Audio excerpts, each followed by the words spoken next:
Hey everyone, Blitzball Champ is here, back for a brand new video here on the U to the Tube. So, just finished watching WWE's Hell in a Cell. And I just wanted to give my thoughts on it. But before I do, I wanted to take the time to congratulate Rich Swann on becoming the Impact Wrestling World Champion. Um, I met Rich Swann back when he was in Dragon Gate back in 2011 when Dragon Gate USA's Open the Southern Gate show came to Burlington, North Carolina. I got a chance to see that show front row, and Rich Swann had a match with Sammy Callahan. And at the time, Rich Swann was in the stable Ronin with Johnny Gargano and the Kentucky Gentleman Chuck Taylor. And I got a chance to meet him and chat with him for a bit um, after the show. And yeah, amazing guy, really cool to talk to. And I also got to see him again last year at WrestleCade in Winston-Salem, North Carolina, and he actually remembered me. So I thought that was really cool, and it was just so awesome to just chat with him and just let him know how much I, enjoy his career and just all that he's accomplished. You know, he's become a WWE Cruiserweight champion. He's become an X Division champion, and now Impact World Champion. And I'm just really happy for his accomplishments and just how well he's done, just in the Cruiserweight division and just everywhere that he's gone. So really big Rich Swann fan, and I'm just happy to see him enjoying life. And I know most of his story, and I just really am happy to see that he's doing well and that he's another world champion. So congratulations to Rich Swann. Love you, brother. Okay, Hell in a Cell 2020. When I look when I look over this, I think the one main question comes to mind. Was this Hell in a Cell better than last year's Hell in a Cell? Well, let's dive in. I'm gonna tell you right now, I did not see the kickoff, but apparently the kickoff was excuse me. Um, the kickoff was 24/7 title match between R Truth and Drew Gulak, which apparently R Truth ended up winning. But like I said, I didn't see the match. Um, but that's what happened. Um, so they started off the main card, and this was a pretty small card at first, but then they kind of added a match in along the way. But they started off with the Universal Championship I Quit Hell in a Cell match between Jey Uso and Roman Reigns. Now, I understand throughout this match this was telling a story, even more of a follow up from the most recent meeting that they had at Clash of Champions. Um, Ultimately, this match really had a bad ending to it. I mean, you have Jimmy Uso coming in to protect his brother from taking any more beating from Roman Reigns. Roman Reigns shed some crocodile tears, and all seems to be cool and well. And Roman Reigns seems to realize the terror he's caused. Then ends up putting Jimmy Uso in the guillotine choke, and of course Jey Uso has to yell out "I quit" before Jimmy gets released. So I I really don't like how this ended, and that the fact that Jey Uso, who the whole entire time wouldn't say "I quit," no matter what, whether he was passed out or just wouldn't utter the words. It took Jimmy Uso being in trouble for Jey Uso to say "I quit," and ultimately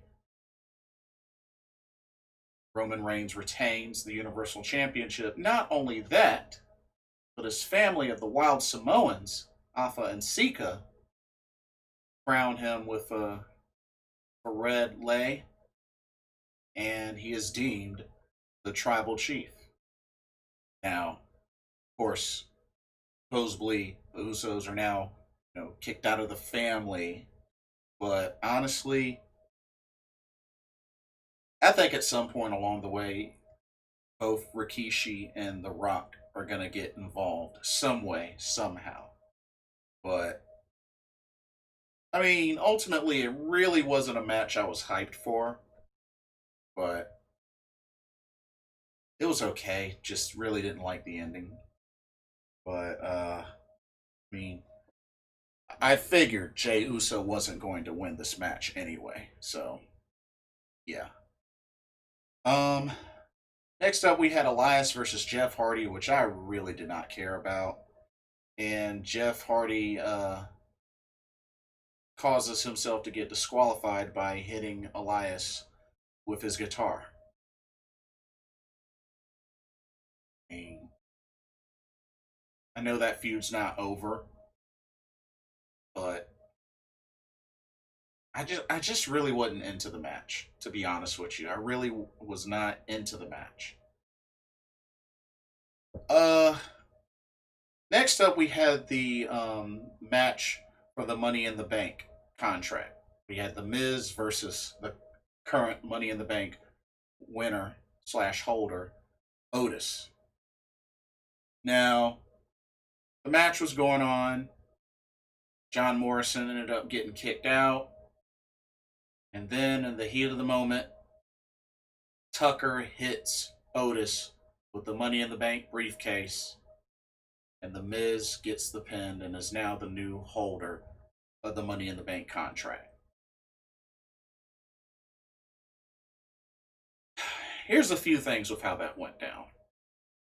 One, I mean, ultimately, this was their way of righting, I guess, what's considered the wrong of Otis winning the Money in the Bank in the first place. Because, I mean, when you look at it, there really wasn't any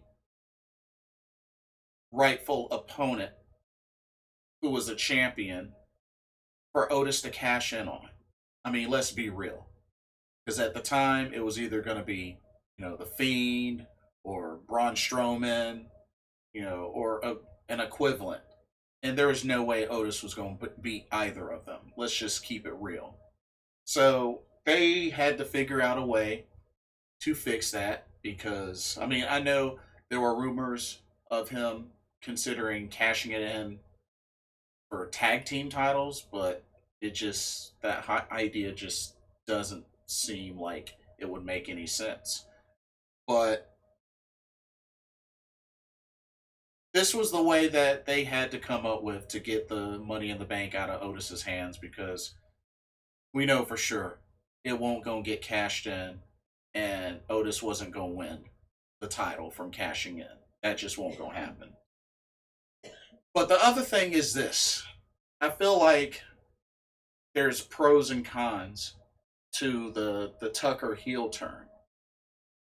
A pro being, this, you know, spice things up a little bit on how it led to the Miz winning this match. So that was kind of interesting, I guess. But the con from it is what now going forward? Because you have to remember, Tucker and Otis were split through the draft. So, Tucker went to Raw, Otis stays on SmackDown. So having this happen, I mean, how are they going to feud? They're on two different shows, unless they bust out this wild card rule, which honestly, there's no point in doing that and having a draft. So, I mean, ultimately, this heel turn really doesn't do anything. It really doesn't. I mean, it may have heightened, you know, the whole effect leading up to the Miz winning the match, but how are they supposed to feud? They can't really feud. They're on two different shows. You know, how are they going to feud? So it just seems meaningless. So I mean, Miz winning the match had to be done. I understand that, but the way it was done was just pointless. It was really pointless because this Tucker heel turn is not gonna really lead up to anything between him and Otis, and it shouldn't. They're on two different shows. So, um, then we had the women's championship Hell in a Cell match, the SmackDown Women's title between Sasha Banks and Bayley. This, hands down, was the best match on the card, and pretty much the main match that I cared about the most. Um, these two know each other really well. These two go way back, and it shows excellent chemistry in the ring. And both of these women beat the crap out of each other. There was some great spots with a lot of different objects being used, and it was just great to see both of them really take out their hatred and frustrations on each other in this match. And ultimately, when it came down to it, Sasha Banks, with the bank statement with a chair on Bayley to secure the tap out victory and become, for the first time in her career, SmackDown Women's Champion and another Grand Slam champion, which, if I remember, correct me if I'm wrong, she's now the third Grand Slam Women's Champion. Because the other two, let's see, Bayley did it first, and then Asuka, and now Sasha Banks. Yeah, because all three of these ladies have been a women's tag team champion, a NXT women's champion, SmackDown women's champion, and Raw women's champion.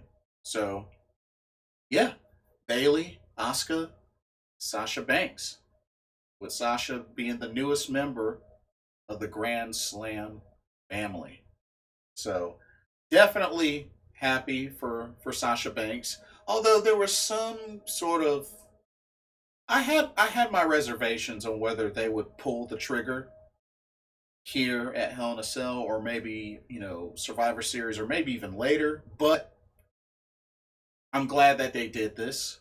My only thing now is I hope Sasha Banks has a meaningful title reign, not no less than a month title reign. She needs to have a legit, meaningful title reign. And I hope that this time they actually give this to Sasha. She deserved it, and I believe she will do well if they give her a meaningful title run.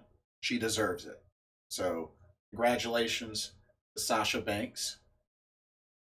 Um, we had the United States champion Bobby Lashley defend against Slapjack of Retribution, which apparently a challenge was made on the kickoff, and which led to this match, which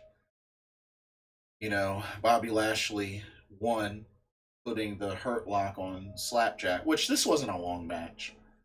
And then Retribution with the attack afterwards, and then Hurt Business comes down, and honestly, this just really this is really dumb. Like, Retribution is still new. They just not too long ago revealed the leader in Mustafa Ali, and already these guys are getting buried. I mean, that's two back-to-back matches that they've lost. After Ali has revealed himself as the leader, this is not good. It's like already they're starting to bury Retribution.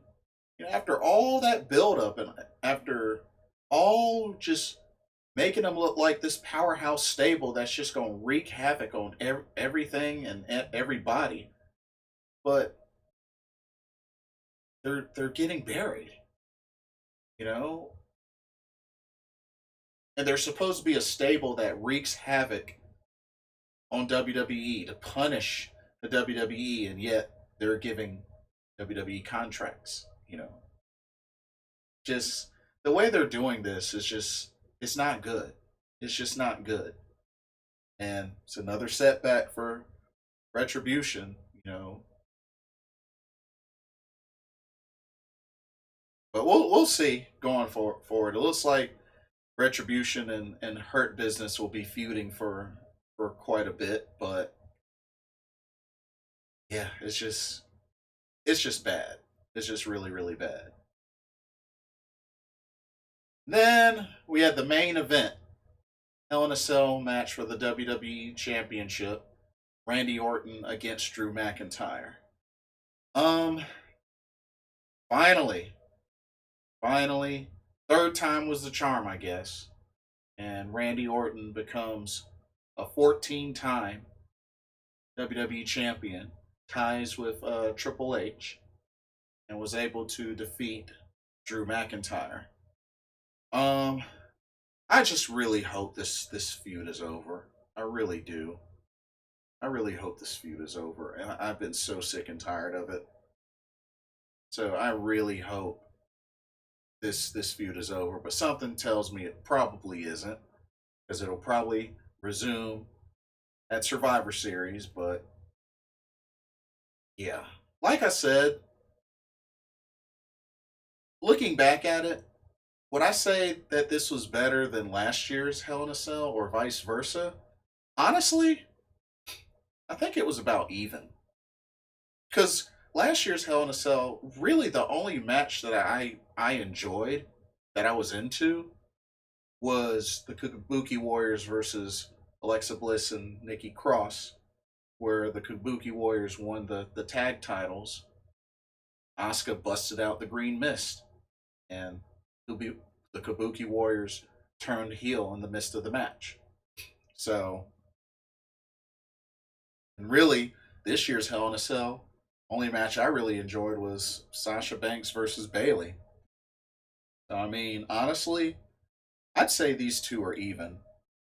Between this year's and last year's Hell in a Cell, I'd say they're pretty even. And honestly, lately this has turned out to be pretty much one of their weakest pay per views. And I think it's at the point where it may be time to consider scrapping this pay per view. And if they ever want to do a Hell in a Cell match, just, have like a special occasion where, they do a Hell in a Cell match, but just don't do a pay per view with Hell in a Cell, called Hell in a Cell. And like let that be the feature match. Because it just, I don't know, the pay per view itself just has not been good for a long while. So that's my thoughts on it. But honestly, not really that good of a pay per view. Pretty lackluster and pretty underwhelming if you ask me. Because, but at the same time, my expectations were low because Sasha versus Bayley was really the only match I cared about the most. So, but that's all I have. What do y'all think? Do y'all think this year's Hell in a Cell was better or worse than last year? What did you think of the matches? Um, don't forget to like, comment, subscribe. Click that notification bell so you don't miss a video. Thank you for watching. This is Blitzball Champ Jason Ingram signing off. See y'all soon. Have a blessed week.